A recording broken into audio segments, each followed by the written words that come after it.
بسم الله والحمد لله والصلاة والسلام على سيد الأنبياء والمرسلين وبعد. We learn from the hadith that toward the ending of time, as Qiyamah approaches, knowledge will be taken away from this world. And then the Sahaba were curious to know, how is it that knowledge will be taken away from this world? Will knowledge just disappear? Will people forget? And Nabi sallallahu alayhi wasallam will say that ينتزع, Allah subhanahu wa ta'ala will not take away knowledge, Allah will take away the people of knowledge. Today, one of the greatest scholars of our time, Shaykh Yusuf al-Qaradawi, rahimahullah ta'ala, he passed away. Inna lillahi wa inna ilayhi raji'un. Some of us may have not heard of his name before because we may not know, but he was one of the greatest scholars of our last century. We think about very big scholars, and in that list of big scholars is Shaykh Yusuf Qaradawi, who passed away this morning in Qatar. He was a scholar born in Egypt in 1926. He studied in Jami'atul Azhar, in Al-Azhar University. He got his undergrad, he got his master's, he got his doctorate in Kulliyat Usul al-Din. He was a great scholar.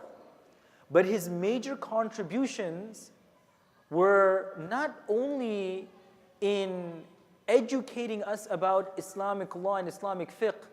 He had a very broad vision of how Islam should be implemented in our real lives, from politics to interfaith, to interacting with other communities, to law, to grappling and wrestling with modernity.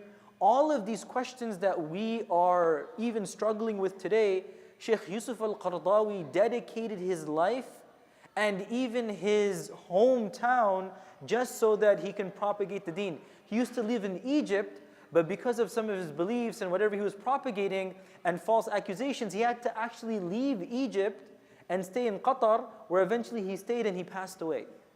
There's so much to talk about the legacy of Shaykh Yusuf al-Qaradawi. He almost lived for 100 years. He was 96 years old when he passed away. But what is so beautiful when you study his life is he is someone everybody remembers. Whether you're from Egypt, whether you're from India, whether you're from Ghana, whether you're from America, whether you're from Canada, everybody, one way or another, benefited from the ilm and the contributions of Shaykh Yusuf al-Qaradawi.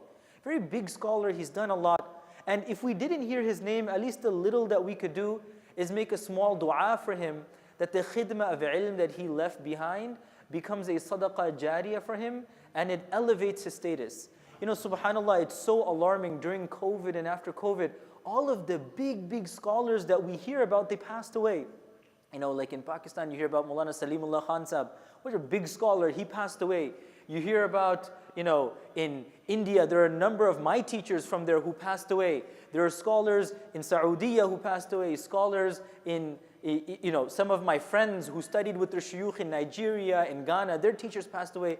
Some of my own teachers in South Africa, Mufti Ibrahim Desai, Maulana Taha Karan, these big scholars who are leaving us, it just makes you think about how important it is for us to benefit and appreciate those who are closest to us before they leave this world, and what we have with us is obviously less than what has left us. So may Allah subhanahu wa ta'ala fill his grave with nur, may Allah grant him a sadaqah jariyah, and may he allow us to live a legacy where when we leave this world, the whole world remembers us and makes a dua for us as well.